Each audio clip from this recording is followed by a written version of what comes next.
তালিবকে এমনি করে তীরগুলো গুছিয়ে গুছিয়ে এনে দিয়েছিলেন। ও নওজওয়ানেরা, যুবকেরা, 4 বছর ধরে বাবা যুদ্ধ হলো। এই যুদ্ধ করার পরে আল্লাহর নবী ভাবনা চিন্তা করে দেখলেন মক্কাতুল মুকাররমার জমিনে এই যুদ্ধটা হলো। এই যুদ্ধের মধ্যে মক্কাতুল মুকাররমার লোকজনের ক্ষয়ক্ষতি হলো, আর উরওয়ার ব্যক্তিদেরও ক্ষয়ক্ষতি হলো। অনেক ফ্যামিলি গার্জেনা খারাপ হয়ে গেল, অনেক সন্তান এতিম হয়ে গেল, অনেক মহিলারা বিধবা হয়ে গেল। না না না, আল্লাহর নবীর এই বাক্যটা কিন্তু বাবা এমনি করে কলিজায় আঘাত করলো। কারণ এতিম এতিম বাচ্চারা, এরা বাবারা হয়ে গেল, অনেক মা বোনেরা বিধবা হয়ে গেল। যুদ্ধ যদি না হতো তাহলে এই রকম ঘটনাও ঘটতো না, কোনো ফ্যামিলিকে এতিমও হতে হতো না, আর কোনো এমনি করে মা বোনকে এমনি করে স্বামী গারা বিধবাও হতে হতো না। আল্লাহর নবী মনে মনে চিন্তা করে, তৎকালীন বাবা একজন বিজ্ঞ ব্যক্তি ছিলেন, যার নাম ছিল বাবা আরকাম বিন জুবাইর। আরকাম বিন জুবাইরের বাবা বিশাল এইরকম করে মক্কার জমিনে সুনাম ছিল বাবা। আরকাম বিন জুবাইরের সঙ্গে আমার নবী নেতৃত্ব দিতে লাগলেন। আরকাম বিন জুবাইরের সঙ্গে আমার নবী পাকের একটা ভালোবাসা মহব্বত বন্ধুত্ব ছিল। আল্লাহর নবী আরকাম বিন জুবাইরের সঙ্গে আলোচনা করতে লাগলেন। এ আরকাম বিন জুবাইর, আপনি বলুন এই জিহাদের মধ্যে আমাদের লাভ হয়েছে না ক্ষতি হয়েছে? আরকাম বিন জুবাইর কোনো কথা বলতে পারেন না। আল্লাহর নবী থেকে বয়সটা অনেক ছিল আরকাম বিন জুবাইরের, কিন্তু আরকাম বিন জুবাইর বলে, মুহাম্মদ ইবনে আব্দুল্লাহ, আপনার প্রশ্নের অ্যানসার খানা আমি দিতে পারি না, লাভ হয়েছে না ক্ষতি হয়েছে তুমি আমাকে বলে দাও। ওই সময় আল্লাহর নবী বলেছিলেন, আরকাম বিন জুবাইর, আপনি শুনে রেখে দেন, জেনে রেখে দেন, আমি মুহাম্মদ ইবনে আব্দুল্লাহ জানিয়ে দিলাম, যদি মক্কা দুষ্কৃতী এমনি করে ওই বাচ্চা ওই লোকটাকে না হত্যা করত, কতল করত, তাহলে এই যুদ্ধের সূত্রপাত হতো না। তাহলে এমনি করে যদি কতল করলো, উরওয়া যদি আমাদের কাছে এসে কোনো এমনি করে সিদ্ধান্ত জানাতো, নালিশ জানাতো, তাহলে আমরা সেটা মীমাংসা করতাম। এর কারণ হলো, কেন উরওয়া আসলো না? আর উরওয়া আসলে বা কাকে জানাবে? না না না, এতে দেখুন কত ক্ষতি হয়েছে, ওদেরও ক্ষতি হয়েছে, মক্কাবাসীদেরও ক্ষতি হয়েছে। আর এদিকে একটা মক্কাতুল মুকাররমা বদনাম রটিয়ে গেল। ও নওজওয়ানেরা, যুবকেরা, আল্লাহর নবী ওই সময় বলেছিলেন, আরকাম বিন জুবাইর, আপনি শুনে রেখে দেন, জেনে রেখে দেন, মক্কাতুল মুকাররমার জমিনে যদি একটা সংগঠন সমিতি করা হয় তাহলে আমার মনে হয় ভালো হবে। কারণ বাইরে থেকে লোকজন আমাদেরকে যে কোনো অসুবিধা দেখা দিলে ওই কমিটিকে জানাতে পারবে। এই গ্রামের মধ্যে কমিটি আছে না? কমিটি আছে। কমিটি যদি না থাকে, পাশে জগদীশপুর, এই পাশে কবিরাজপাড়া, এদিকে যদুপুর, অনুপনগর, কি গো, কোনো অসুবিধা হতে পারে গ্রামে, বা কোনো বাচ্চা কোনো ক্ষয়ক্ষতি করতেই পারে, জানাবে কাকে? কমিটিকে জানাবে। আর কমিটি যদি না থাকে, কাকে বলবে? একা একা কেউ যে কোনো জিনিস একা একা ফয়সালা করতে পারবে? পারবে না। তাহলে কমিটির প্রয়োজন আছে না নাই? আছে। হ্যাঁ, কমিটির প্রয়োজন আছে। এটা কে বলছে? আমি নয়, আমার নবী বলেছেন। একবার জোরে বলুন। কমিটি তিনি নিজেই কায়েম করেছেন, প্রতিষ্ঠিত করেছেন। একবার জোরে বলুন সুবহানাল্লাহ। অদুনিয়ার মুসলমানেরা, নবীর উম্মতেরা, ও সোনামানিকেরা, একটু খেয়াল করে শুনে রেখে দেন, জেনে রেখে দেন। এই বাবা আমরা দেখি পুলিশ প্রশাসন দেশকে শাসন করে বাবা, এমনি করে দেখা যায় বাবা আমাদের জেলাটাকে ডিএম কিন্তু বাবা শাসন করে। ও নওজওয়ানেরা, যুবকেরা, এটিএম আছে, এই রকম করে দেখা যায় বাবা ভিডিও রয়েছে, দপ্তরে দপ্তরে লোকজন রয়েছে যারা অশান্তি করে, তাদের জন্য জেলখানা রয়েছে। এগুলো বাবা ভারত সরকার কি থেকে শিখলো? এগুলো শিক্ষা পেয়েছে সমস্ত কিছু আমার আল্লাহ পাকের কালামুল্লাহ শরীফ থেকে। একবার জোরে জোরে বলুন সুবহানাল্লাহ। কিন্তু এখন কোরআন মাজিদ অনুসরণ করে বাবা এগুলো চলে না। ও দুনিয়ার মুসলমানেরা, নবীর উম্মতেরা, এখন আমাদের চিফ মিনিস্টার বলেন এবং পিএম বলেন, প্রধানমন্ত্রী কথা বলেন বাবা, বার্ধক্য ভাতা, বিধবা ভাতা এগুলো আমাদের দিয়ে থাকে। ও সোনার মানিকেরা, এগুলো নিয়ম, এগুলো আইন কানুন আজ থেকে 1500 বছর আগে ফয়সালা হয়েছে। সব তরিকা আমার নবী পাক এবং 4 সাহাবাই চালু করেছিলেন। একবার জোরে জোরে বলুন সুবহানাল্লাহ। 4 সাহাবার জীবনে শুনলে বাবা এমনি করে সব এমনি করে বুঝতে পারবে না। এক একটা জায়গায় এক একটা রাজ্যপাল, এক একটা জায়গায় এক একটা বাবা এমনি করে মুখ্যমন্ত্রী নির্বাচন করেছিলেন। ও দুনিয়ার মুসলমানেরা, নবীর উম্মতেরা, এগুলো যদি না হয় দেশ বাবা এমনি করে চালনা করা কঠিন হয়ে যাবে। সমস্ত কিছুরই দরকার আছে। এর মাঝখানে যদি কেউ বাবা নিজের এমনি করে পার্সোনালিটি দেখে মানুষকে যদি ফাঁসিয়ে দেয় সেটা তার ব্যাপার। ও দুনিয়ার মুসলমানেরা, নবীর উম্মতেরা, ও সোনার মানিকেরা, সমস্ত কিছু আমরা শিখেছি ইসলামের থেকে, আর আমরা অনেকেই ছোট করছি সেই ইসলাম ধর্মকে। কি কথা আমি ভুল বলছি? হ্যাঁ, সব কোরআন হাদিস কে সার্চ করে সমস্ত কিছু শিখছেন, আর শিখার পরে সে সব কিছু নিয়ম নীতি পাচ্ছে ইসলাম থেকে। আর যখন আইনের আওতায় উঠছে ইসলাম ছোট, ইসলাম খাটো। ও দুনিয়ার মুসলমানেরা, নবীর উম্মতেরা, ও সোনার মানিকেরা, একটু খেয়াল করে শুনে খেদার জেনে খেদার। আমরা কারো কথা নেব না, আমরা নেব যিনি আমাদের সৃষ্টিকর্তা আমার আল্লাহ। আমার আল্লাহ জানিয়ে দেন পৃথিবীর জমিনে একটা ধর্ম নয়, দুটো নয়, প্রায় 4500 খানা ধর্ম রয়েছে। আমার আল্লাহ জানিয়ে দিলে এই 4500 খানা ধর্মের মধ্যে আমি আল্লাহ পাক আমার কাছে কবুলিয়াত ধর্ম হলো, আমি আল্লাহ আমার মনোনীত ধর্ম হলো আমার আল্লাহ জানিয়ে দেন ইন্নাদ দীনা ইনদাল্লাহিল ইসলাম, আমার মনোনীত ধর্ম হলো ইসলাম। আর একটু জোরে বলুন সুবহানাল্লাহ।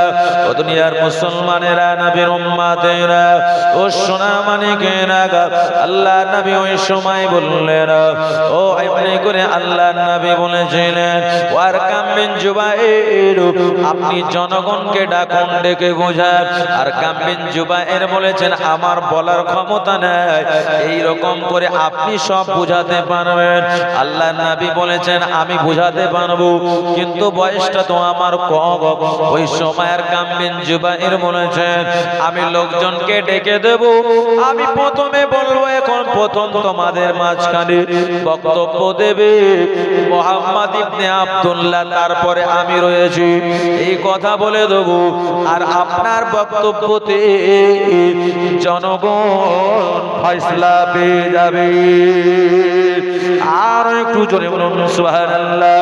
এই সময় আর কাম বিন জুবাইর বলেছিলেন, সমস্ত জনগণদের বাবা চিঠি করলেন, যারা নওজওয়ান যুবক, যারা এমনি করে বাবা নেতৃত্ব খানা দেন, ওই নওজওয়ান যুবকদেরকে ডাকলেন। ডাকা হলো, আর এমনি করে সময় যখন জমায়েত হয়ে গেল, ওই সময় আর কাম বিন জুবাইর বলেছেন, ও মক্কাতুল মুকাররামার নওজওয়ান যুবকেরা, তোমাদের কাছে এখন বক্তব্য দেবে মুহাম্মদ ইবনে আব্দুল্লাহ। সুবহানাল্লাহ। আল্লাহর হাবিব সাল্লাল্লাহু আলাইহি সাল্লাম উঠে দাঁড়িয়ে বক্তব্য খানা দিলে, ও মক্কার নওজওয়ান যুবকেরা, আপনারা কি শিক্ষা পেলে এই যুদ্ধের মাঝখান থেকে, যুদ্ধের ভিতর থেকে? অনেক লং ধরে যুদ্ধটা চলল, 4 বছর ধরে যুদ্ধ চললো, এতে আমাদের লাভ হয়েছে না উরওয়াদের লাভ হয়েছে? এতে আমাদের ক্ষতি হয়েছে না উরওয়াদের ক্ষতি হয়েছে? কেউ কোনো কথা বলতে পারলেন না। আল্লাহর নবী বলেছিলেন, তাহলে শুনে রেখে দেখ, এই যুদ্ধতে উভয়েরই ক্ষতি হয়েছে, কারো লাভ হয়নি। ক্ষতি হয়েছে তো হয়েছে যে যে ফ্যামিলির হত্যা কর্তারা ইন্তেকাল হয়েছে, শহীদ হয়েছে, মারা গিয়েছে, ওই ফ্যামিলিরই ক্ষতি হয়েছে। আজকে আপনারাই বলুন, যাদের হত্যা কর্তা এমনি করে বাচ্চা কাচ্চা রেখে দিয়ে, স্ত্রীদের বিধবা করে দিয়ে, যারা এই জিহাদের ময়দানে মারা গিয়েছে, ওদের ফ্যামিলির দায়িত্বটা কে নেবে? কেউ কোনো কথা বলতে পারেন না। আল্লাহর নবী বলে, মক্কাতুল মুকাররমার জমিনে যদি একটা সংগঠন থাকতো, তাহলে এই সংগঠনের জন্য যুদ্ধটা হতো কি না? সবাই বলল না, যুদ্ধ হতো না। তাহলে সংগঠনের দরকার আছে না? না।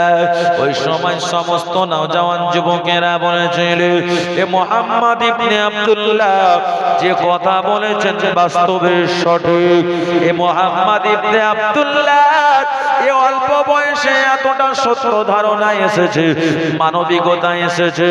এ মুহাম্মদ ইবনে আব্দুল্লাহ তিনি হলেন সাদিক, সত্যবাদী। একবার জোরে জোরে বলুন সুবহানাল্লাহ, আর একটু জোরে বলুন সুবহানাল্লাহ। ও নওজওয়ানেরা, যুবকেরা, তরুণেরা, বাচ্চারা, আল্লাহর নবী বললেন, আমি একটা সংগঠন করতে চাই, আমি একটা সমিতি করতে চাই, এতে আপনাদের মতামত কি? মক্কাতুল মুকাররমার নওজওয়ান যুবকেরা বলেছিলেন, এ মুহাম্মদ ইবনে আব্দুল্লাহ, আপনি যে ডিরেকশন দেবেন, যে ভূমিকা পালন করবেন, আপনার সমিতি, আপনার সংগঠনে আমরা জনগণ সবাই নিযুক্ত হয়ে যাব। একবার জোরে জোরে বলুন সুবহানাল্লাহ। আল্লাহর নবী বাবা ওই সময় সংগঠন করলেন, অনেক মেম্বারের নাম বিভিন্ন জায়গা থেকে লিখলেন। যেমন ধরেন এই পাশে নতিবপুর মাদ্রাসা, কি গো, এই মাদ্রাসা এই গ্রাম থেকে কমিটি আছে, আছে না? নাই কমিটি নেই? নিচের কানি মাদ্রাসা, হ্যাঁ, বিভিন্ন গ্রামগঞ্জ থেকে আছে কমিটি। কিন্তু কমিটি যিনি আছেন, এই গ্রামের সবাইকে কমিটিতে রেখেছে না একজন দুজনকে নিয়েছে? একজন দুজনকে নিয়েছে, গ্রাম থেকে তার নাম দিয়েছে। কারণ সবাইকে তো কমিটিতে রাখা যাবে না। আর গ্রামেও যখন কমিটি হয়, পাড়া পাড়া দেখে কমিটি হয়, কি হয় না? কারণ সবাইকে কমিটির মধ্যে ভরে দিলে কে কোন পদে আছে কিছুই বোঝা যাবে না। যে সবাই কমিটি, আর সবাইকে নিয়ে সব আলোচনা করা যায় না, কি যাবে? যাবে না। কারণ সবার দিমাগ সব নেই, যাদের যাদের দিমাগটা ভালো আছে তাদেরকে দেখে আমরা কমিটি। আল্লাহর হাবিব সাল্লাল্লাহু আলাইহি ওয়াসাল্লাম এরকম বাছাই করে করে মেম্বারদের নাম খানা নিয়ে নিলেন। আল্লাহর নবী সমস্ত মেম্বারদের বাবা নামটা লিখে নিলেন। নাম লেখার পরে আমার নবী ওই সময় সংগঠনের প্রথমে নাম লিখলেন। আমাদের সংগঠনের নাম হলো হিলফুল ফুজুল। জোরে বলুন সুবহানাল্লাহ। হিলফুল ফুজুলের কিছু নিয়ম নীতি আছে, এই নিয়মগুলো তোমাদের মানতে হবে। ও হিলফুল ফুজুল সংগঠনের মেম্বারেরা শুনে কে দাও, জেনে কে দাও। প্রথমে নিয়ম শৃঙ্খলাগুলো সংগঠনের মেম্বারদেরকে মানতে হবে, তারপরে জনগণ মানবে। মেম্বাররা যদি এটার হাল ছাড়া করে দেয়, জনগণ মানবে না। আল্লাহর নবীকে ওই সময় মক্কাতুল মুকাররমার লোকেরা বলেছিলেন, ও মুহাম্মদ ইবনে আব্দুল্লাহ, আপনি এমনি করে সেমনি করে হিলফুল ফুজুল ফুজুল সমিতির সংগঠনের আপনি যে বক্তব্যটা লিখবেন, চাষটা লিখবেন, আপনি লিখে দেন। ওই সময় আল্লাহর নবী বলেছিলেন, ও মক্কাতুল মুকাররমার লোকেরা, আমি রাসূলুল্লাহ সাল্লাল্লাহু আলাইহি ওয়াসাল্লাম আমি এই সংগঠনের নিয়মাবলী লিখে দিই। আল্লাহর নবী এক নম্বরে লিখলেন, বাইরে থেকে যে মেহমানরা আসবে ওদেরকে আমাদের থাকার জায়গা দিতে হবে, ওদের নিরাপত্তা দিতে হবে। দুই নম্বরে বললেন, বাইরে থেকে যে মেহমানেরা আসবে ওদের মাল সামানের সমস্ত কিছুর আমরা নিরাপত্তা দেব। সকলে বলেছিলেন, না এমনি করে আপনি যে এমনি করে সিদ্ধান্তটা নিলেন সঠিক নিলেন। তিন নম্বরে বলেছিলেন, আমাদের মধ্যে কোনো যদি এমনি করে বিশৃঙ্খলা দেখা যায় তাহলে সেটা সবাই মাথায় মেখে নিলে হবে না, সেটাকে নিয়ে আমাদের এমনি করে কমিটি বসবে। ওই কমিটি বসার মাধ্যমে সিদ্ধান্ত নেওয়া হবে। এমনি করে আমরা যা তা করে আমরা হামলা চালাবো না, আমরা কমিটি বসে সেটার সমস্যা সমাধান করব। আল্লাহ নবী 4 নম্বরে বলেছিলেন, এই সংগঠনের লোকেরা কারণে আমরা কাউকে কতল করব না, আমরা বসে সেটাকে মীমাংসা করে নেব। একবার জোরে জোরে বলুন সুবহানাল্লাহ। আল্লাহ নবী বলেছিলেন 5 নম্বরে ও সংগঠনের লোকেরা, আমি মুহাম্মদ ইবনে আব্দুল্লাহ জানিয়ে দিলাম, জনগণ যখন তোমার কাজকর্ম করবে মনে রাখবে তাকে ঘোরানো যাবে না, তার এমনি করে পারিশ্রমিকের জন্য এমনি করে তার কাজ হওয়ার সাথে সাথে তার পারিশ্রমিকটা মিটিয়ে দিতে হবে। এটা হলো শিল্পুল ফুজুলের সংগঠনের নিয়মাবলী। এই নিয়মাগুলো মেনে নিতে হবে। ওই সময় বাবা শিল্পুল ফুজুল সংগঠনের সমস্ত এমনি করে মেম্বারেরা বলেছিলেন, না না না, এ মুহাম্মদ ইবনে আব্দুল্লাহ সত্য কথা বলেছেন, এই সংগঠনকে আমরা কঠোরভাবে ধরব। আল্লাহ নবীকে তখন মক্কার লোকেরা আল আমিন নামে ভূষিত করেছিলেন। জোরে বলুন সুবহানাল্লাহ। আল আমিন শব্দের অর্থ হলো বাবা সত্যবাদী। ও দুনিয়ার মুসলমানেরা, নবীর উম্মতেরা, ও সোনার মানিকেরা, একটু খেয়াল করে শুনে গেলেন, জেনে গেলেন।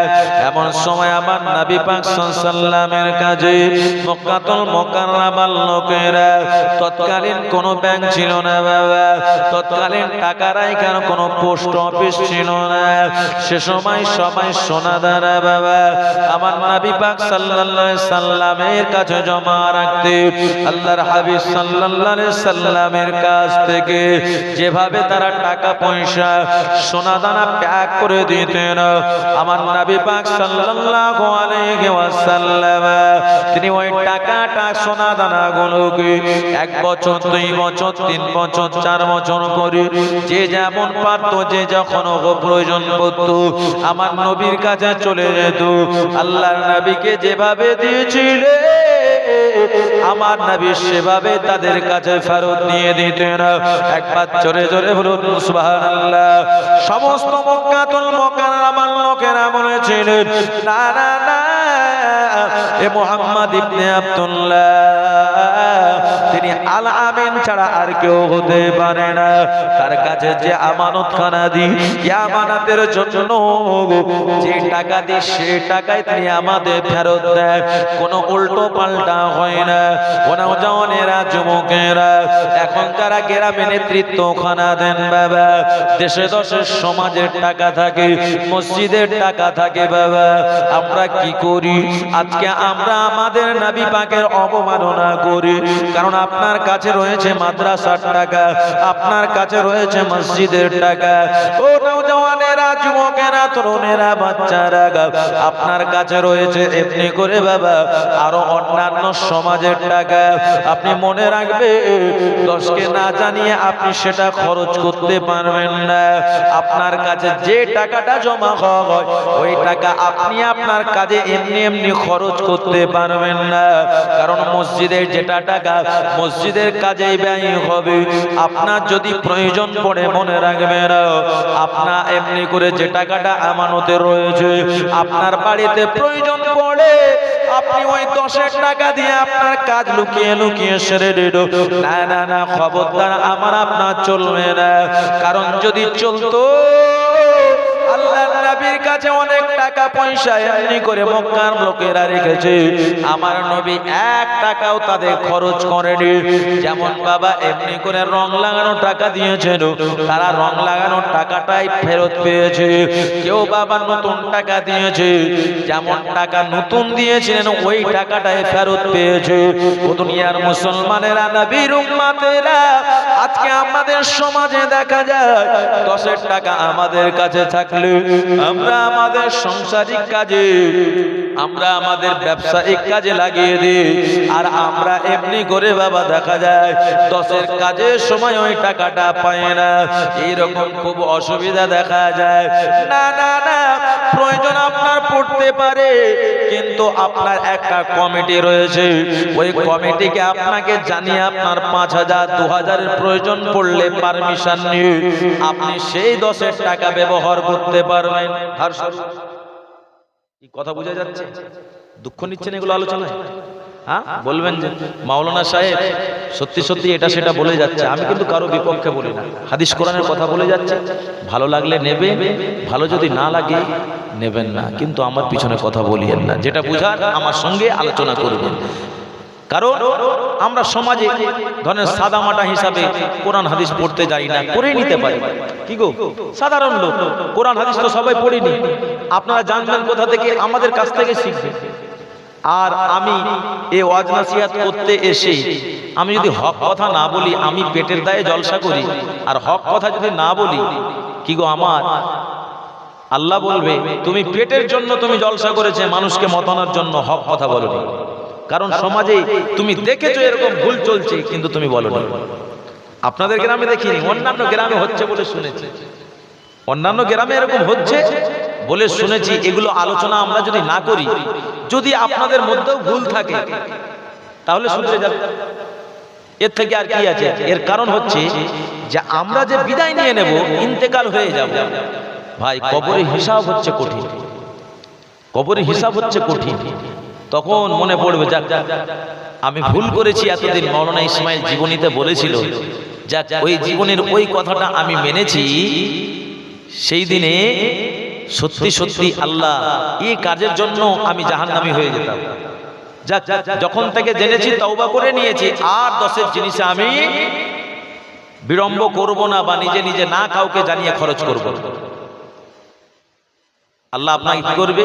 এর আগের ভুল ত্রুটিগুলো সব মাফ করে দেবে। একবার জোরে বলে বলে ও দুনিয়ার মুসলমানেরা, নবীর উম্মতেরা, ও সোনার মানিকেরা, আমার আপনার নবী যখন এইরকম জনগণ যে টাকা দিত, যে সোনা দিত, 1 টাকাও বাবা এমনি করে অমত হয়নি যে আমি এমনি করে 10 টাকা নতুন দিয়েছি, আমি অন্য 10 টাকাটা পেয়েছি। না না না, যেমন টাকা দিতেন সেই রকমই আমার নবী ফেরত দিয়ে দিতেন।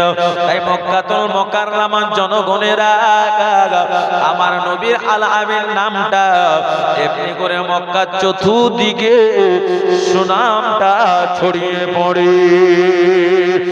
আর একটু জোরে বলুন সুবহানাল্লাহ। আল্লাহর হাবিব সাল্লাল্লাহু আলাইহি ওয়াসাল্লাম দেখতে দেখতে বয়সটা এমনি করে 23 বছর হয়ে যায়। ওই সময় রাসূলুল্লাহর ফুফুমা, যার নাম ছিল আতিকা, এমন সময় আমার নবী 23 বছর থেকে চাচা আবু তালিবের বাড়ি অনেক অভাব অনটন দেখা যায়। চাচা যান, চাচা যান, আমি মুহাম্মদ ইবনে আব্দুল্লাহ, আপনার সংসারে অনেক টানাটানি হয়, সংসার চালাতে অনেক কষ্ট হয়। ও আমার চাচা যান, আপনি পারমিশন দিলে আমি মুহাম্মদ ইবনে আব্দুল্লাহ, আমি আমি কোনো ব্যবসা বাণিজ্য করব, আমি কোনো কাজে এমনি করে লেগে যাব। চাচা যান আপনি আমাকে কাজকর্ম করার পারমিশন খানা দেন। আল্লাহ নবী চাচা যান আবু তালেব কখনোই বাবা আমার নবী কাজ করুক সেটা তিনি চান না। একবার জোরে জোরে বলুন সুবহানাল্লাহ। ও ভাতিজা মুহাম্মদ, আমি যা রুজি রুটি জোগাড় করি বাবা, তুমি বসে বসে খাও, তোমাকে কাজকর্ম করতে হবে না। এমন সময় বাবা আতিকা চলে আসে। ফুফু আতিকা এসে দেখেন ভাতিজা মুহাম্মদ সে তো বড় হয়ে গিয়েছে আর সাবালক হয়ে গিয়েছে, এর বাবা বিবাহ শাদী খানা দিতে হবে। এমনি করে আবু তালিবের সঙ্গে ভাই বোন কথোপকথন করছে না। ও ভাই আবু তালিব, আপনার কাছে এতিম ভাতিজা মুহাম্মদ ইবনে আব্দুল্লাহ রয়েছে, এর তো বয়স হয়ে গিয়েছে, এর তো বিবাহ শাদী খানা দিতে হবে। এর বিবাহ শাদীটা কখন দেবে? আবু তালিব বলেছিলেন বনাতিকা এখন বিবাহ কি করে দেব, সংসারে অনেক টানাটানি চলে, আমার অনেক অভাব দেখা দিয়েছে, এখন আমরা যতজন ফ্যামিলির মেম্বার রয়েছি আমাদের পেট চালানো অসম্ভব, টানাটানি হয়ে পড়েছে। এখন আবার যদি ভাতিজা মুহাম্মাদের বিবাহ শাদী খানা দিই তাহলে আমি আবু তালিব সংসারে আরো বড় টানাটানি পড়ে যেতে পারে। সাথে সাথে বাবা দেখা যায় ফুফু আতিকা আমলার নবীকে বলতে লাগলেন, ও ভাতিজা মুহাম্মদ, তোমার বয়স হয়েছে, তোমাকে একটু কাজকর্ম করতে হবে। ওই সময় আমার নবী বলেছিলেন, ও ফুফু আতিকা, আমি আপনার ভাতিজা মুহাম্মদ, আল্লাহ পাক আমাকে হিকমত দিয়েছেন, জ্ঞান দিয়েছেন, কারণ ছোট ছিলাম, চাচা যারা আমাকে দেখশন করছিলেন, সেটা ঠিক রয়েছে। এখন তো আমার প্রাপ্ত বয়স হয়েছে, আমি কাজকর্ম করতে ভালোবাসি, কিন্তু চাচা জানের আমি এজাজত পাই না বলে আমি চাচা জানকে দুঃখ দিয়ে আমি কাজে যাই না। জোরে বলুন সুবহানাল্লাহ। দুনিয়ার মুসলমানেরা, নবীর উম্মতেরা, ফুফু আতিকা ওই সময় বলেছেন ভাতিজা মুহাম্মদ তাহলে তুমি কাজ করতে চাও। ওই সময় ফুফু আতিকাকে আল্লাহর নবী বলেছিলেন, মা ও আমার ফুফু আম্মা, আমি কাজ করতে চাই, আপনি আমার চাচা জানকে মানিয়ে নেন, আর একটা কাজ আপনি আমাকে খুঁজে দেন, কারণ আমি মুহাম্মদ কোথায় কাজ খুঁজবো। ওই সময় ফুফু আতিকা বলেছেন ভাতিজা মুহাম্মদ চিন্তা করো না, আমি ফুফু আতিকা জানিয়ে দিলাম, তোমার এমন একটা জায়গা কাজ মিলিয়ে দেবো, তোমারও ভালো হবে, আর যিনি ব্যবসার মালিক নেই তারও উপকারও হয়ে যাবে। সুবহানাল্লাহ। এমন সময় দেখা যায় বাবা আবু তালিবকে বারে বারে বোঝাতে লাগলেন আতিকা। ওই সময় আবু তালিব বক্তৃতা দিয়েছিলেন, ও বোন আতিকা, শুনে রেখে দাও, জেনে রেখে দাও, আমার ভাতিজা মুহাম্মদকে আমি কেন কাজের জন্য পাঠাই না, আমি এর ব্যাপারটা বুঝি। আমার ভাতিকার মান মর্যাদা আমার আল্লাহ অনেক গুণে গুণে বেশি দিয়েছে, আর আমি আবু তালিব আর একটা কারণ রয়েছে, আমার ভাতিজা মুহাম্মদ আজকে তার আব্বা নাই আম্মা নাই, আমার এমনি করে ভাতিজা মুহাম্মদ আজকে আমি তাকে যদি কাজে পাঠাই তার মনের মধ্যে যদি ব্যথা লেগে যায়, আমার আব্বা আম্মা যদি থাকতো, আমি মুহাম্মদ আমাকে কাজ করাতো না, আমাকে বসিয়ে বসিয়ে খাওয়াতো, আমার ভাতিজা যদি এরকম দুঃখ পেয়ে যায় আমি আবু তালিব জনমের মতো ধ্বংস হয়ে যাব, কারণ আমার ভাতিজার মর্যাদা খারাপ, আমার আল্লাহ অনেক বেশি বেশি দিয়েছে, তাই আমি ভাতিজাকে কাজ করাই না।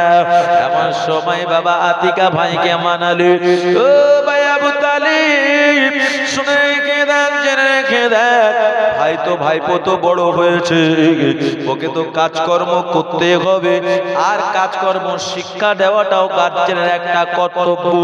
আবু তালিব কিন্তু বাবা চুপ হয়ে গেলেন।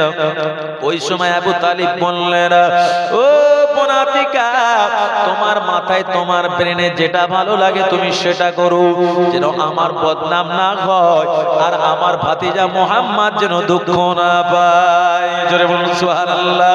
আতিকা বললেন, আমি আমার ভাতিজাকে রাজি করে নিয়েছি, ভাতিজা কাজের সন্ধানে যাবে, আমাকে কাজ সন্ধান করতে বললেন। আমি তাহলে কাজের জন্য যাই। এমন করে চলে যান বান্ধবী খাদিজার বাড়ি। বাবা, খাদিজার আব্বার নাম ছিল খুয়াইলিদ। খুয়াইলিদের দুইজন সন্তান, একজনের নাম হলো বাবা আওয়াম, আর এমনি করে কন্যাটার নাম হলো খাদিজা। আওয়াম বাবা, এমনি করে বাচ্চা বয়সে খাদিজার ভাই মারা গিয়েছে। একমাত্র খুয়াইলিদের কন্যা, তার নাম হলো বাবা খাদিজা। খুয়াইলিদের যখন দাড়ি চুল সাদা হয়ে গিয়েছে, ওই সময় খুয়াইলিদ বললেন, ও বেটি খাদিজা, আমি খুয়াইলিদ, আমার তো বংশ এমনি করে বয়স হয়েছে, আর আমার বিশাল এমনি করে বাণিজ্য কাফেলা। ও খাদিজা, শুনে রেখে দাও, জেনে রেখে দাও, তুমি একবার নয় দুবার নয়, তুমি দ্বিতীয়বারের জন্য তুমি এমনি করে ডিভোর্স, এমনি করে তুমি বিধবাও হয়েছে। কারণ খাদিজার বিবাহ হয়েছিল প্রথমে বাবা নাব্বাসের সঙ্গে। এই নাব্বাসের সঙ্গে ঘর সংসার করতে করতে দুটো সন্তানও হয়েছিল। একজনের নাম বাবা গেন্দি, আর একজনের নাম হালা।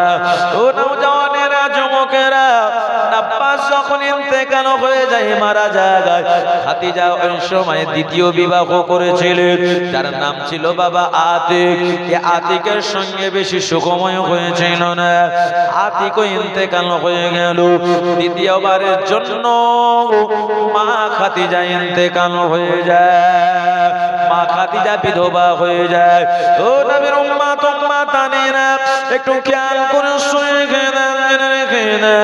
এমন সময় খাদিজা মনে মনে চিন্তা করলেন, আমি খাদিজা আর বিবাহ শাদী আমি করব না, কারণ বিধবা হওয়ার কি জানা যন্ত্রণা, কি দুঃখ। আমি খাদিজা, আমার ভিতরটা কাতর হয়ে যায়। জীবনে আমি দুটো স্বামী আমি ত্যাগ করলাম। আমি খাদিজা, না না না, আমার দুটো স্বামী হারিয়ে গেল, আর আমি তৃতীয় স্বামী আমি আর বিবাহ করছি না। এই মনে করে বাবা আব্বা জানের সমস্ত ব্যবসা বাণিজ্য এমনি করে দায়িত্বখানা খাদিজার ঘাড়ে চেপে যায়। খাদিজা ব্যবসা বাণিজ্য চালায়, কিন্তু বাবা ব্যবসা বাণিজ্যের জন্য দেশে বিদেশে পাঠায়, ঠিক মতো হিসাব নিকাশ পায় না, মানে লাভ বাবা সঠিকটা পায় না। এমন সময় গিয়ে ওঠেন বাবা আতিকা। আতিকা বান্ধবী খাদিজাকে বলেছিলেন, এ বান্ধবী খাদিজা, তোমার কাজের লোক লাগবে কি? ওই সময় খাদিজা বলেছিলেন, বান্ধবী আতিকা, আমার একজন কাজের সন্ধান, একজন আমি বিজ্ঞ অভিজ্ঞ ব্যক্তি, এবং তাকে সৎ হিসাবে যেন পেলে আমি খাদিজা হেড অফ দা ডিপার্টমেন্টের দায়িত্বটা আমি তাকে দেব। এইরকম ভারসাম্য একজন ছেলের দরকার। ওই সময় বাবা আতিকা বললেন, ও বান্ধবী খাদিজা, আমার এক ভাতিজা রয়েছে, তার নাম হলো মুহাম্মদ ইবনে আব্দুল্লাহ। এমনি করে মক্কাতুল মুকাররমার লোকেরা তার সত্য বক্তৃতার জন্য তাকে লকব দিয়েছেন সাদিক। একবার জোরে জোরে বলুন সুবহানাল্লাহ। এবং তার সততার জন্য মক্কাতুল মুকাররমার লোকেরা তার লকবখানা দিয়েছে আল আমিন। একবার জোরে জোরে বলুন সুবহানাল্লাহ। ও নবীর উম্মত উম্মাতানিনা, এমন সময় বললেন আল আমিন। আমি খাদিজা তো এর আগে নাম শুনেছি, আল আমিনের এত সুনাম মক্কাতুল মুকাররমা জমিনে ছড়িয়ে পড়েছে। এই আল আমিনকে আমি খাদিজা আমি চাই। একবার জোরে জোরে বলুন সুবহানাল্লাহ। আর আতিকা দেরি করলেন না, ভাতিজা মুহাম্মদকে আনার জন্য বাড়ি ছুটলেন। আল্লাহর নবীকে গিয়ে বললেন, ভাতিজা মুহাম্মদ, কাজ তোমার পেয়ে গিয়েছি, অনেক সুন্দর কাজ, এমন সময় তুমি রেডি হয়ে যাও। আল্লাহর নবী রেডি হয়ে গেলেন। এমন সময় দেখা যায় চাচা জান আবু তালিবের কাছে আমার নবী পাক সাল্লাল্লাহু আলাইহি সাল্লাম ইজাজত খানা নিতে গেলেন। চাচা জান আবু তালিবের চোখ দিয়ে টস টস করে পানি গড়িয়ে যায়। আল্লাহর নবী বলেন, চাচা যান, আপনি কাঁদবেন না, কাঁদবেন না, আমি তো আপনাকে ছেড়ে যাই না। চাচা যান, চাচা যান, আমি মুহাম্মদ, আমি কাজের সন্ধানে যাচ্ছি। চাচা যান, আপনি বলুন, আমি মুহাম্মদ ইবনে আব্দুল্লাহ, আমি এরকম বসে বসে খাবো? আমার তো প্রাপ্ত বয়স্ক হয়েছে, আমারও মনের মধ্যে একটা ইচ্ছা, আমি রোজগার করে যদি চাচা জানের হাতে দিতে পারি, আমার চাচা জানের মনটাও বড় হবে, আর আমি মুহাম্মদ ইবনে আব্দুল্লাহ, আমাকেও ভালো লাগবে। আমরা একসঙ্গে সুখে দুঃখে আমরা আমাদের সংসারটা আমরা চালাবো। ওই সময় চাচা আবু তালিব চোখ ভরা পানি নিয়ে ভাতিজার মাথায় হাত দিয়ে বলেন, ও আমার ভাতিজা, তোমাকে আমি আমার দুই সন্তানের থেকেও বেশি ভালোবাসি, আমি আমার কাছাকাছি রাখি। ভাতিজা, আজকে তোমার আব্বা নাই, আম্মা নাই, আমি তোমার চাচা যান, তোমাকে তোমার আব্বা আম্মার যদি ভালোবাসা না দিতে পারি, তুমি দুঃখ পাবে, কষ্ট পাবে বাবা। আল্লাহর নবী বলেছেন, চাচা যান, আমার আব্বা আম্মা নাই, আমি আপনার কাছে যখন থেকে এসেছি, আমি আমার আব্বা আম্মা হারানোর ব্যথা বেদনা কখনোই মনে পড়ে না। আপনি যা আমাকে ভালোবাসা দিয়েছেন, একবার জোরে জোরে বলুন সুবহানাল্লাহ। ও নওজওয়ানেরা, যুবকেরা, চাচা জানের কাছ থেকে বাবা বিদায় নিয়ে ফুফু আতিকা নিয়ে যাচ্ছেন আমার নবীকে মা খাদিজার বাড়ি। আম্মা জান মা খাদিজার বাড়ির কাছাকাছি যে চলে গিয়েছেন, প্রখর রোদ উঠেছে, আর খাদিজা তার চাঁদের উপরে বারে বারে উঠে আর আমার নবীকে দেখার চেষ্টা করে। একবার জোরে জোরে বলুন সুবহানাল্লাহ। খাদিজা মনে মনে চিন্তা করেন, যার পুরোটা জোড়া থাকবে, তার লাকাব থাকবে আলা আমিন, মক্কার লোকেরা তার লাকাব দেবে সাদেক, আর তাকে এমনি করে রোদ লাগতে দেবে না, আর তাকে মেঘ ছায়া করে করে যাবে, আর দুই দিকের গাছগুলো সেই ব্যক্তিকে ঝুঁকে ঝুঁকে সালাম জানাবে। সেই মুহাম্মদ নয় না, সেই কি মুহাম্মদ? কারণ লাকাব আমি ইব্রানি ভাষায় তাওরাত জবুরে আমি পেয়েছি। ওই সময় খাদিজা বারে বারে ছাদের উপরে ওঠে।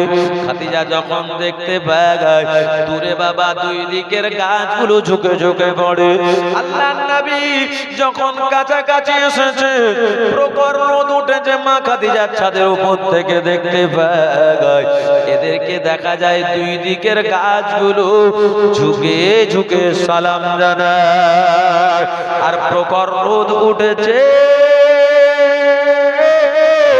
এই রোদ কিন্তু দেখা যায় আলামিনকে রোদ লাগতে দেয় না, আসমানের মেঘ আলামিনকে ছায়া করে করে যায়।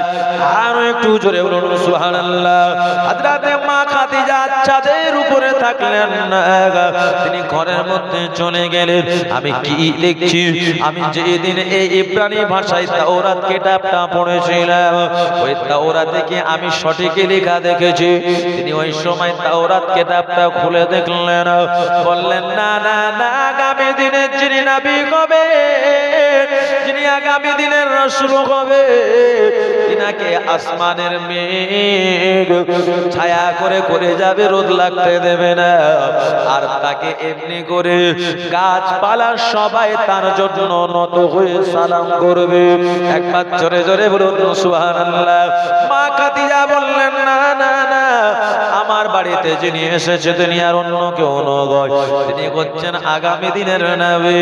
এমন করে দেখা যায় বাবা আমার নবীকে খাদিজার বাড়ি দিয়ে দিলেন, আর আমার নবী পাকের জন্য একটা পার্সোনাল রুম দিয়ে দিলেন। মা খাদিজা বললেন, ও মুহাম্মদ ইবনে আব্দুল্লাহ, আপনার জন্য আমি পার্সোনাল রুম দিলাম, আর আপনাকে আমার ব্যবসা হেড অফ দা ডিপার্টমেন্টের দায়িত্ব দিলাম। জোরে বলুন সুবহানাল্লাহ। আর একটু জোরে বলুন সুবহানাল্লাহ। আল্লাহর হাবিব সাল্লাল্লাহু আলাইহি সাল্লামকে যখন হেড অফ দা ডিপার্টমেন্টে দায়িত্ব দিয়ে দিলেন, আমার নবী শাম দেশে বাণিজ্য করতে গেলেন, সেখান থেকে বাণিজ্য সেরে এসে আম্মাজান মা খাদিজাকে হিসাব নিকাশ দিলেন। মা খাদিজা হিসাব নিকাশ করলেন। এই হিসাব নিকাশ করার পরে দেখলেন এর আগে আমি বাণিজ্যের কাফেলা পাঠিয়েছি, আল আমিনের আগে যে আমার মেজে হেড অফ দা ডিপার্টমেন্ট ছিল ও কিন্তু সঠিক হিসাব দেয় না, আল আমিন কিন্তু সঠিক হিসাব দিয়েছে। এমন করে সিরিয়ায় যখন বাণিজ্য করতে পাঠাবেন বাবা, ওই সময় দেখা যায় বিশাল বাহিনী, ওই বাহিনীর মধ্যে আমার নবী পাকের উপরে এত এমনি করে বাবা মা খাদিজার ভালোবাসা জন্মালো। ওই সময় বাবা একটা এমনি করে খাদিজার দাসী ছিল, যার নাম ছিল মাইসরা। এ মাইসরা, তুমি অন্য কোন দিকে যাবে না, তোমাকে বারে বারে আমি দেখতে চাই, তুমি আল আমিনের কাছাকাছি থাকবে, আর আল আমিনের যেটা প্রয়োজন পড়বে আল আমিনকে সেই কাজে তুমি সাহায্য করবে। ও নবীর উম্মত উম্মাতানিরা, মাইসরা তখন বাবা কি করেছিলেন, মাইসরা তখন এমনি করে বিশাল বাহিনী নিয়ে যখন আমার নবী সিরিয়ার উদ্দেশ্যে রওনা দিয়েছেন, এমন সময় দেখা যায় মাইসরা আমার নবীর কাছাকাছি থাকে, আর সিরিয়ার জমিনে আমার নবী পাক সাল্লাল্লাহু আলাইহি ওয়াসাল্লাম যতদিন সিরিয়া যাননি সেই দিন তিনি প্রথম গিয়েছেন। আর আল্লাহর নবীর বাল্য জীবনের বন্ধু যার নাম ছিল আবু বকর ইবনে আব্দুল কুওয়াফা ইবনে আব্দুল কাবা। এ আব্দুল কাবা আবু বকরের পূর্বের নাম। ও নওজওয়ানেরা, যুবকেরা, এই সিরিয়া জমিনে আব্দুল কাবা এমন বক্তৃতা দিতেন বাবা, জনগণে এসে আব্দুল কাবার সমস্ত মাল সামান কিনে নিয়ে যেতেন। আর আমার নবী যেদিন চলে যায়, আবু বকরকে দেখতে সুন্দর, এমনি করে সিরিয়ার জনগণ বলে আমাদের এই জায়গা আসমানে চাঁদ নেমে এসেছে। এত সুন্দর ব্যক্তিত্বকে আমরা দেখতে পাই এই সিরিয়ার জমিনে। এমন সময় দেখা যায় নবী পাক সাল্লাল্লাহু আলাইহি সাল্লামকে যাদের চেয়েও তারা এমনি করে সুন্দর দেখেছে বলে আমার নবীর কথাগুলো এত সুন্দর, নরম নরম। আল্লাহর নবী এমন হাসে, সেই হাসিতে সবাই দেওয়ানা। কারণ আমরা দেখি আসমানের চাঁদ দেখে যত আমরা খুশি হব না, এই আমরা জমিনে এমনি করে মুহাম্মদ ইবনে আব্দুল্লাহ ব্যক্তিকে দেখেছি, ইনার চেহারা খানা দেখে আমাদের মনে হয়েছে দেওয়ানা। আর একটু জোরে বলুন সুবহানাল্লাহ। ও নওজওয়ানেরা, যুবকেরা, সময় বেশি লাগে না, ব্যবসা বাণিজ্য সব বেচা কেনা কমপ্লিট। এমন সময় আমার নবী সমস্ত কাফেলা নিয়ে বাড়ির উদ্দেশ্যে রওনা দিয়েছে, পিছে পিছে মাইসরা। এমন সময় আমার নবী যায়, প্রখর রোদ লাগে, ওই রোদ আমার নবীকে রোদ লাগতে দেয় না, মেঘ আমার নবীকে ছায়া করে করে যায়। আর দুই দিকের বড় বড় গাছ আমার নবীর দিকে ঝুঁকে ঝুঁকে সালাম জানায়। মাইসরা যে অবস্থা খানা দেখতে পেয়েছে, মাইসরা মুচকে মুচকে হাসে। ওই সময় আমার নবী বলেছিলেন, ও নওজওয়ানেরা, যুবকেরা, তরুণেরা, বাচ্চারা, আল্লাহর নবী বলেছিলেন, এ মাইসরা, তুমি তাড়াতাড়ি মুনিবা খাদিজার কাছে যাও, কারণ ও তো সব দেখতে পেয়েছে, বুঝতে পেরেছে। এই জন্য বাবা মাইসরাকে পাঠিয়ে দিলেন মুনিবা খাদিজার কাছে। মুনিবা খাদিজার কাছে মাইসরা যখন চলে গেলে, ওই সময় মুনিবা খাদিজা বলেছিলেন, এ মাইসরা, তোমাকে তো আল আমিনের পাশে থাকতে বলেছি, তুমি কেন চলে আসলে? ওই সময় বাবা মুনিবা খাদিজাকে মাইসরা বলেছিলেন, এ মুনিবা খাদিজা, আমাকে আল আমিন পাঠিয়ে দিলেন, কাফেলা দ্রুত আসছে, বেচা কেনা সব হয়ে গিয়েছে, এমনি করে খাওয়া দাওয়া রান্না বান্নার জন্য পরিপাটি এমনি করে প্রস্তুত রাখতে বললেন। এই জন্য আমি চলে এসেছি। এমনি করে মুনিবা খাদিজার সঙ্গে আমি মাইসরা আমি কাজ করতে লাগলাম। আর কাজ করতে করতে বাবা মুনিবা খাদিজাকে বলতে লাগলেন, এ মুনিবা খাদিজা, আপনি রাগ করবেন না, আমি আপনাকে একটা ভালো খবর জানাবো, সেই খবরটা আপনি শুনে আমাকে রাগ করবেন না তো। মুনিবা খাদিজা বলেছিলেন কি খবর শোনাবে, কারণ এ তো ছিল আল আমিনের সঙ্গে, খবর খারাপ হতে পারে না, খবর ভালোই শোনাতে পারে। বললেন ও মাইসরা তুমি বলো। ওই সময় মাইসরা বলেছিলেন ও মুনিবা খাদিজা, ব্যবসা বাণিজ্য এত সুন্দর ভাবে হলো, সমস্ত জনগণ অন্য কারণ মাল সামান ক্রয় করে না, সবাই আল আমিনকে দেখে আর সবাই এমনি করে কল্পনা করে আমাদের এই সিরিয়ার বাজারে আসমানের চাঁদ নেমে গিয়েছে। ও মুনিবা খাদিজা, যখন আমরা কাফেলা গুটিয়ে নিয়ে আসি, আল আমিন আগে আগে যায়, আমি মাইসরা তার পিছনে পিছনে রয়েছে। আমি মাইসরা দেখতে পেলাম প্রকার রোদ উঠেছে, কাঠ ফাটা রোদ, আমি মাইসরা সে গরম সহ্য করতে পারি না। আমি মাইসরা দেখতে পেলাম আল আমিনকে আসমানের রোদ লাগতে দেয় না, ছায়া করে করে যায়, আর দুই দিকের গাছগুলো আল আমিনকে ঝুঁকে ঝুঁকে সালাম জানায়। আর একটু জোরে বলুন সুবহানাল্লাহ। নারে তাকবীর, নারে তাকবীর। মুনিবা খাদিজা সকল চমকে গেলেন, বাবা কি সুন্দর কথা বললেন। এমনি করে মাইসরার কথা শুনে তিনি অবাক হয়ে গেলেন। কাফেলা যখন চলে আসলো, এমনি করে খাওয়া দাওয়া সেরে নিলেন, হিসাব নিকাশ যখন দেখছেন বাবা, এই এমনি করে হিসাব নিকাশের মধ্যে মুনিবা খাদিজা দেখলেন এই হিসাবের মধ্যে কোনো ত্রুটি নাই। জোরে বলুন সুবহানাল্লাহ। এত লাভ হয়েছে, আমি মুনিবা খাদিজা জানিয়ে দিলাম এ মক্কাতুল মুকাররমা নগর বিশ্বের জমিনে এ মুহাম্মদ ইবনে আব্দুল্লাহ আল আমিনের মতো দ্বিতীয় সততা ব্যক্তি কেউ হয়নি আর হবে না। আর একটু জোরে বলুন নারে তাকবীর। ও দুনিয়ার মুসলমানেরা, ও নবীর উম্মত উম্মাতানিরা, মায়েরা বোনেরা বেটেরা খালারা, একটু খেয়াল করে শুনে কেনা জেনে কেনা। এমন সময় দেখা যায় বাবা আমার নবী পাক সাল্লাল্লাহু আলাইহি ওয়াসাল্লামের প্রতি আম্মা জান মা খাদিজার একটা ভালোবাসা মহব্বত প্রেম প্রীতির আকাঙ্ক্ষাটা একটু এগিয়ে আসে। আমি যদি একে স্বামী হিসাবে পাই, আমার ব্যবসা বাণিজ্য চাঙ্গা হয়ে যাবে। একদিকে আমি খাদিজা আগামী দিনের যেটা আমি পরিকল্পনা পাই, আগামী দিনের আল আমিন নবী, একবার জোরে বলুন সুবহানাল্লাহ। আমি খাদিজা একদিকে নবী পাকের বিবিও হয়ে যাব।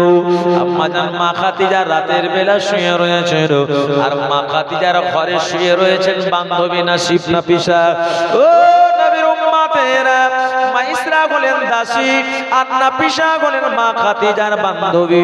মা খাদিজা একা একা থাকতেন না, বান্ধবী নাফিসাকে নিয়ে থাকতেন। বাবা রাতের বেলা যখন ভাবনা চিন্তা করে মা খাদিজার কিন্তু ঘুম আসে না।